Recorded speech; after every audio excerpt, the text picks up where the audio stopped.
राजकीय घडामोडी, सामाजिक विश्लेषण, कृषी विभाग, कला व मनोरंजन विश्व आणि क्रीडा क्षेत्रातील बातम्यांचे ताजे व अचूक अपडेट्स महाराष्ट्र शाही न्यूज मराठी. बातमी मागची बातमी, शोध सत्याचा. हा नाही उघड ते खाली होत वर नव्हतं होत ना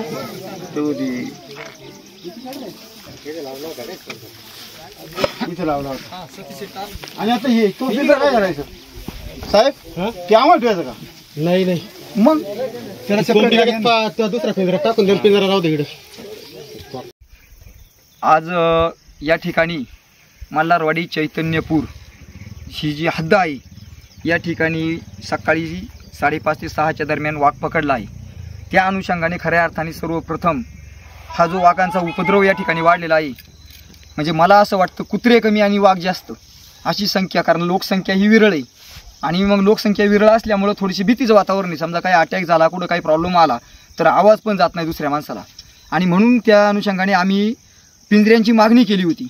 आणि ही मागणी खऱ्या अर्थाने मला वाटतं महाराष्ट्र शाही न्यूजच्या माध्यमातून आपण जी बातमी वेळोवेळी लावून धरली, जी अपडेट खऱ्या अर्थाने साहेबांपर्यंत म्हणजे मागणी केली आणि लोकांमध्ये एक विश्वास निर्माण केला.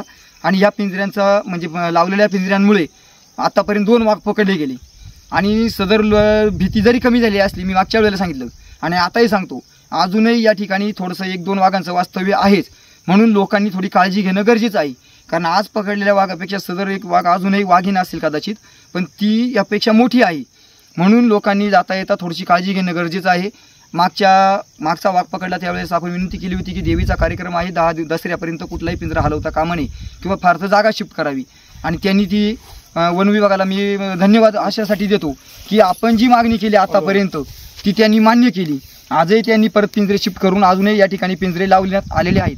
तरी सदर कोणाला वाघ दिसलास घाबरून न जाता आपण तशी माहिती द्यावी, सत्य माहिती द्यावी, ही मी आपल्याला महाराष्ट्र शाही न्यूजच्या माध्यमातून कळकळीची विनंती करतो. महाराष्ट्र शाही न्यूज मराठी. बातमी मागची बातमी, शोध सत्याचा.